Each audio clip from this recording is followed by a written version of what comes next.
Di sini kami mau kesaksian tentang SPK dan kompak anak sebelum dan sesudah Gaby ikut SPK dan kompak anak.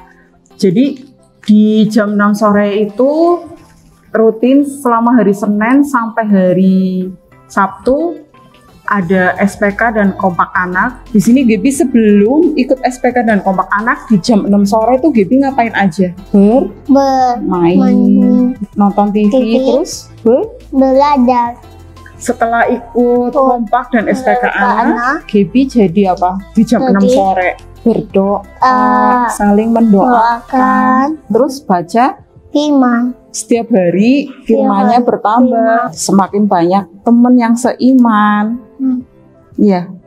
Ikut SPK dan kompak anak itu asyik nggak? Pasti, ayo teman-teman ikut SPK dan kompak anak. Pasti loh. Pesan di sini kita harus ikut komunitas yang baik teman-teman, karena apalagi kita sebagai orang tua harus mengarahkan anak kita supaya dari kecil dia bertumbuh di komunitas yang baik, tentunya komunitas yang ada firman Tuhannya, supaya nanti kelak besar itu bisa buat bekal mereka saat kita tidak bisa 24 jam menemani mereka, teman-teman. Terima kasih untuk kakak pembina di SPK dan kompak anak, terutama Kak Susi dan Kak Lina yang mau meluangkan waktu untuk anak-anak. Pasti tidak mudah karena anak satu aja sulit, apalagi begitu banyak anak.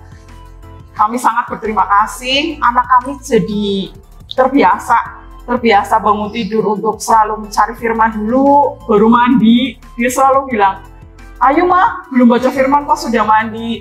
Selalu di jam 6 sore itu dia sudah ambil Alkitab, sudah matikan TV, sudah duduk di depan HP untuk kita sama-sama kompak dan SPK. Sebelum ikut SPK, El ngapain aja kegiatannya El? Pulang les, El belajar, main HP.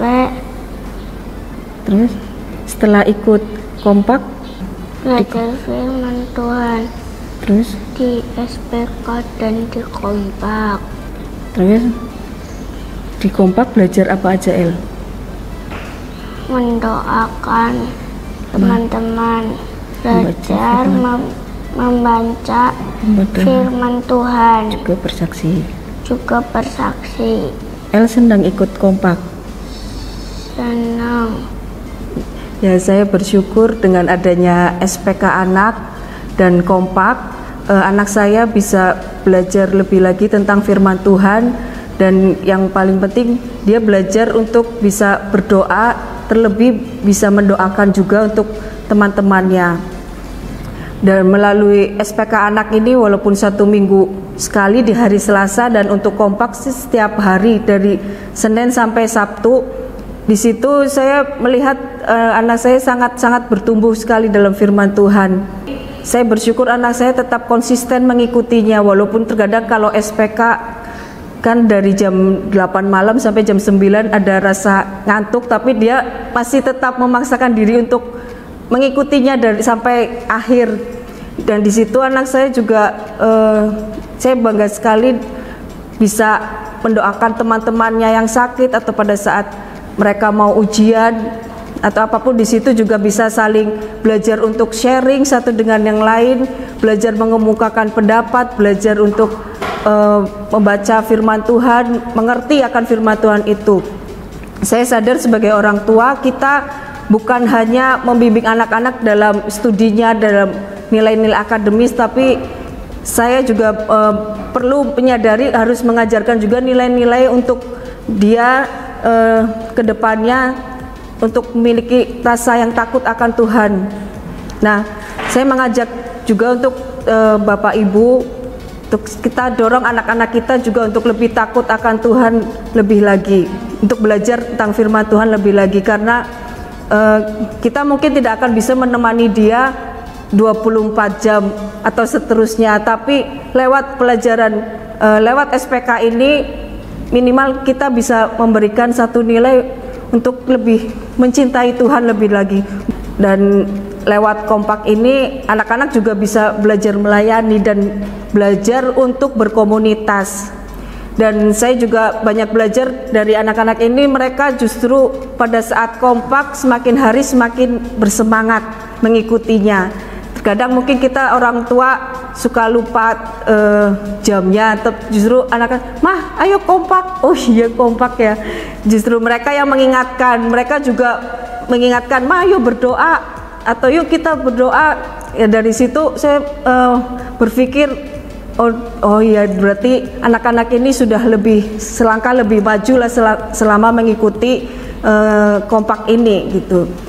Awalnya Kak Susi memberikan informasi dalam grup WA orang tua Abi bahwa akan diadakan SPK anak, dan saya tertarik untuk itu karena saya percaya bahwa anak-anak sebenarnya membutuhkan pelajaran tentang pengenalan akan Tuhan lebih lagi selain di sekolah minggu. Untuk itu saya memberanikan diri mendaftar. Awalnya diadakan seminggu sekali yang saya tahu, tetapi ternyata diadakan kompak yang setiap hari, setiap malam. Nah, di situ saya awalnya ragu bagaimana mungkin seorang anak yang tugasnya harus belajar harus mengikuti kompak, tapi ternyata setelah dijalani dan anak saya merasa senang. Berikut cerita dari anak saya tentang bagaimana dia mengikuti SPK dan kompak. Saya sangat senang sekali di kompak anak, bisa belajar berdoa. Saya makin rajin baca Alkitab, menjawab pertanyaan, berbicara kepada teman-teman, dan sharing tentang apa yang aku alami. Apa yang dibahas dalam kompak terkadang itu yang aku alami di sekolah.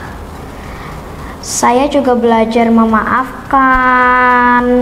Teman-teman di ABI, yuk ikutan kompak next, ada SPK, gabung ya. Buat mama-mama dan papa-papa yang mempunyai putra-putri di ABI atau mempunyai cucu, bisa mengajak anaknya mengikuti kompak. Ya, banyak perubahan yang terjadi. Mungkin tidak berubah drastis, tapi pelan-pelan. Yang jelas anak makin bisa berdoa, makin rajin baca Alkitab, dan taat kepada orang tua. Shalom Mama Papa, tadi kita sudah sama-sama mendengarkan kesaksian. Walau mereka masih kecil, tapi mereka mau belajar, mereka mau bertumbuh di dalam iman mereka. Mereka belajar juga untuk yang tadi Mama Papa dengarkan, saling mendoakan satu dengan yang lain, yang tadinya malu, yang tadinya tidak bisa. Puji Tuhan, setelah melewati 2 bulan mereka nampak hasilnya, dan saya bangga. Mereka luar biasa, mereka antusias setiap mereka kompak dan SPK yang diadakan seminggu sekali selama 2 bulan. Bapak Ibu, saya ajak semua untuk angkatan yang selanjutnya, mari bergabung, kita dorong anak-anak kita supaya mereka tinggal di dalam sebuah komunitas yang benar, supaya mereka dari kecil mereka boleh mengenal Tuhan, siapa pribadi Tuhan Yesus, siapa Roh Kudus, siapa Bapa kita di surga. Tuhan memberkati kita semua. Bye.